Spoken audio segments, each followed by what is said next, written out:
Okay, so now on to our explanation of biological pigments. For this explanation, I will be reading each line on the Oxford textbook. I'll be explaining each one. If there's any part found that is a bit blurred, then that translates to my understanding. That means I don't really fully understand it. Hopefully not too many blurred sections. To start, we have ultraviolet and visible absorption in organic molecules. Organic compounds containing unsaturated groups, which means a double bond between C and C or CNO or others, and the benzene ring can absorb in the ultraviolet or visible part of the spectrum, which means it can absorb some energy and appear colored. Such groups are known as chromophores, and the precise energy of absorption is affected by the other groups attached to the chromophore. That means that the chromophore itself, or the amount of energy that the chromophore absorbs, depends on the organic compounds that it's attached to and its neighboring molecules. The absorption is due to electrons in the bond being excited to an empty orbital of higher energy, usually an anti-bonding orbital. So the absorption of energy or light is due to the electrons absorbing this light and going to the excited state in a higher orbital. This is also what we studied in chapter 2. The energy involved in this process is relatively high, and most organic compounds absorb in the ultraviolet region and thus appear colorless. They appear colorless because once a compound absorbs in the ultraviolet region, its color wheel is still full. As far as the visible spectrum, its color wheel is still full, so you don't see any colors because all the colors together combine to make white, and white is most often colorless or white, as the compound is. For example, ethene absorbs at 185 nanometers. However, if there's extensive conjugation of double bonds, which means more than 8 alternating double bonds and single bonds, that's extensive conjugation, then less energy is required to excite the electrons, and the absorption occurs in the visible region.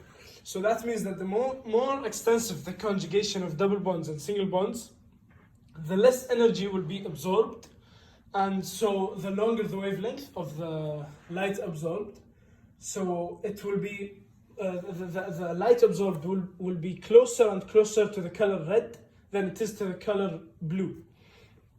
So in this instance, if a compound had a lot of conjugation, it absorbed very low energy, it's gonna appear purple or blue because it's absorbing the red color. It's absorbing the red color, so it's gonna appear blue. Now, biological pigments are colored compounds produced by metabolism. Metabolism is the forming of organic molecules and biological molecules within the body. Good examples include anthocyanins, carotenoids, chlorophyll, and heme. Another obvious example is the pigment melanin. Now, moving on to anthocyanins.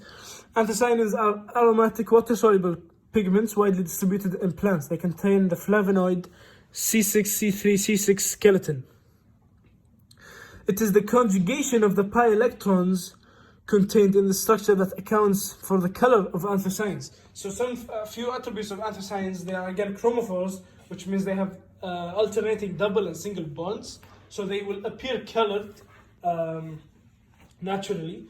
And these compounds are also water soluble, and that is due to the hydroxyl groups attached to each end of the ring that make hydrogen bonds with the water and so dissolve more easily. It's a polar compound. The more extensive the conjugation, again, the lower the energy. This can be exemplified using cyanidin. In acidic solution, it forms a positive ion, and there is less conjugation than in alkaline solution, where the pi electrons and the extra double bond between the carbon and oxygen atom are also delocalized.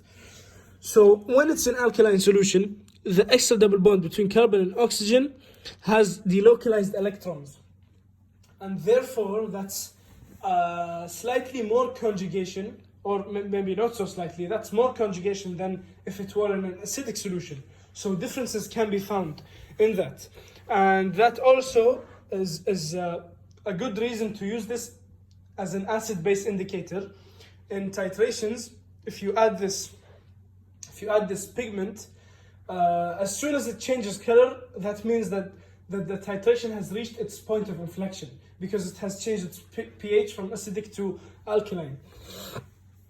Now, the difference in color depending on OH explains why poppies that have acidic sap are red, whereas cornflowers, which also contain cyanidin but have alkaline sap, are blue. Now, this is, as we explained earlier, more conjugation means you absorb less energy, so you look, the colors observed are of higher energy. The addition of other groups also affects other properties of anthocyanins. That's self-explanatory. The basic flavonoid backbone is essentially non-polar, as more polar hydroxyl groups are added for potential for them to form hydrogen bonds with water molecules increases, and many anthocyanins, such as cyanidin, with several OH groups, are appreciably soluble in water for this reason. So that means that despite the flavonoid backbone being non-polar, it attaches to many hydroxyl groups, such that most anthocyanins are polar. Moving on to carotenoids.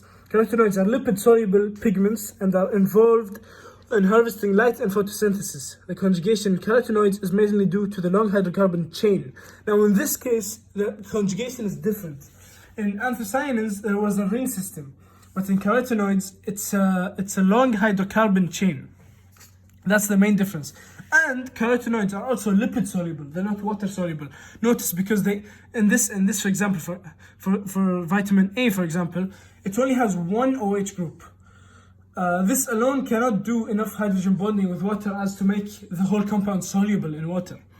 Rather, it's this non-polar long hydrocarbon chain that gives it its non-polar attribute, and so it dissolves easier in lipids.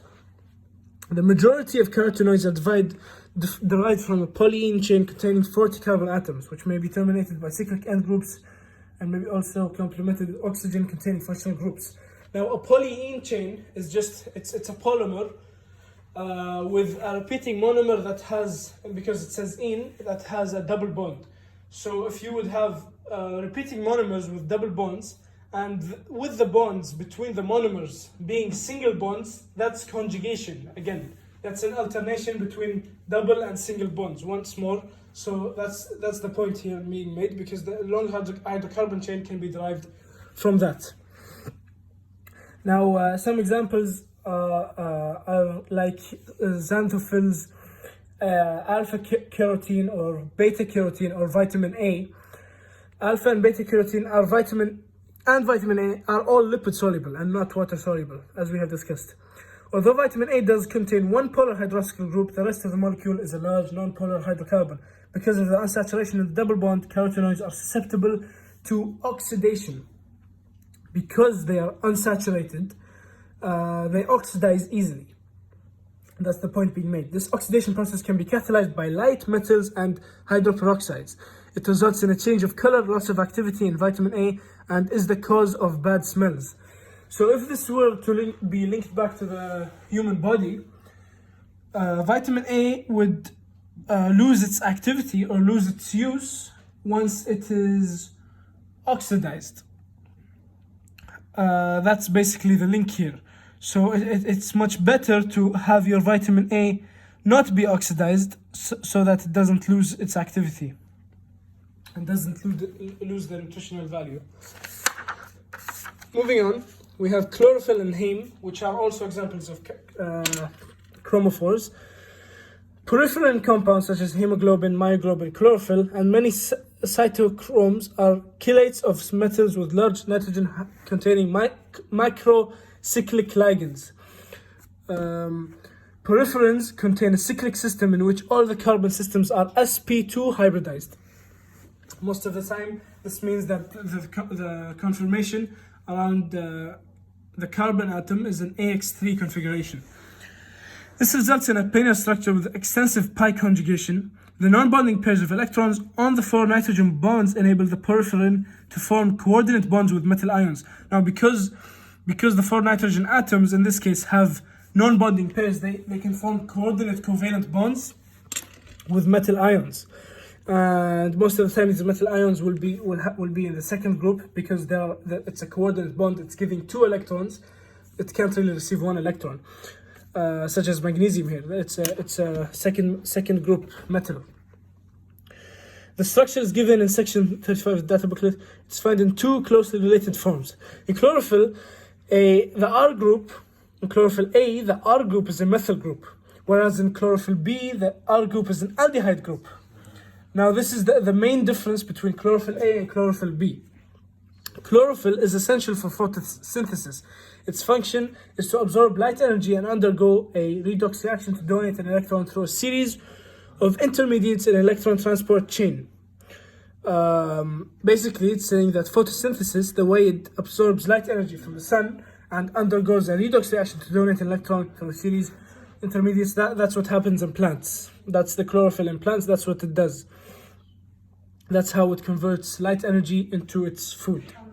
Cytochromes in the electron transport chain contain heme groups in which the iron interconverts between iron 2 and iron 3 during redox reactions. So these redox reactions often contain a change or a transition from iron 2 to iron 3 or vice versa.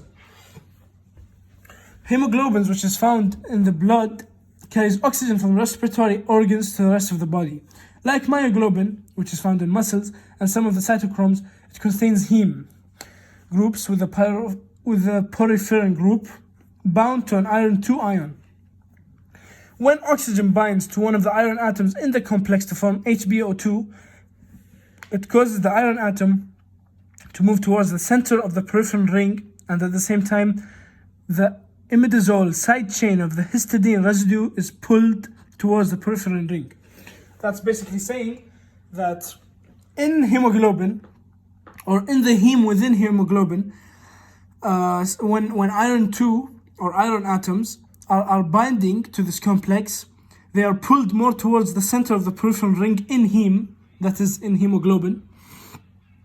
And that at the same time causes the imidazole side chain of a histidine residue to be pulled.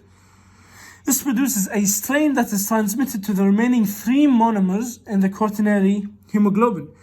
This brings about a similar conformational change in the other heme sites so that it is easier for a second oxygen molecule to bind to a second iron atom.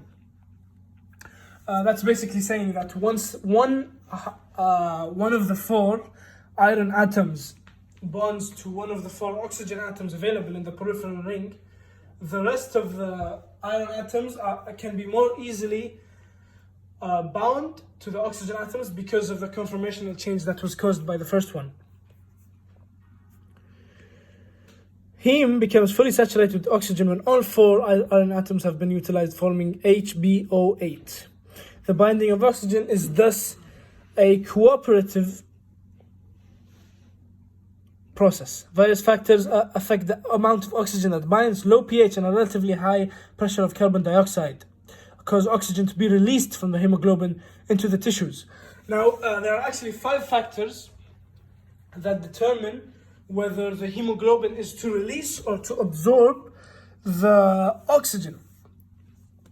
And they are in this abbreviation or acronym, cadet face right. A high pressure of CO2 is likely to shift this graph, which is a saturation of hemoglobin with oxygen versus pressure of oxygen. It's likely to shift this graph to the right, as well as acidity, DPG, exercise, and temperature. Now, once it's shifted to the right, that means that it requires more pressure for oxygen in order for the hemoglobin to be as saturated. That means that it will most likely be giving O2 in that case and not taking in O2. If the graph was shifted to the left, then it will be taking O2 because it requires little pressures of oxygen in order for the hemoglobin to be saturated. The pressure also affects the oxygen uptake because of the cooperative process achieved through the induced changes of the hemoglobin protein complex The oxygen binding curve of saturation of hemoglobin with oxygen against partial pressure is sigmoidal in shape compared with the normal hyperbolic curve expected if no cooperative bonding takes place.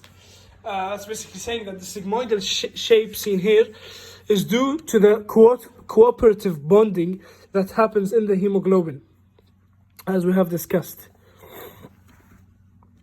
Hemoglobin exists in a slightly different form in fetal blood. It has a greater affinity for oxygen than normal hemoglobin, so more oxygen is bound to the hemoglobin at lower partial pressure. This enables the fetal blood in the placenta. That's basically saying that fetal hemoglobin, which is basically newly produced hemoglobin, is more likely to be more saturated with oxygen, and therefore it's more likely to be the taker of the oxygen. Whereas adult hemoglobin is going to be less saturated, so it's more likely to be giving oxygen. After all, hemoglobin its job is transporting oxygen.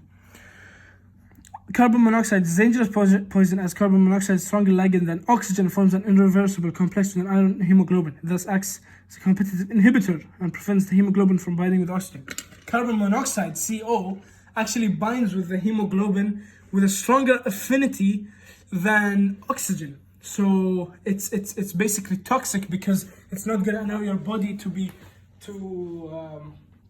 make use of the oxygen within it. And also, if you're breathing in carbon monoxide, no oxygen will be entering your lungs because all the hemoglobin and the peripheral rings will be binding to the carbon monoxide.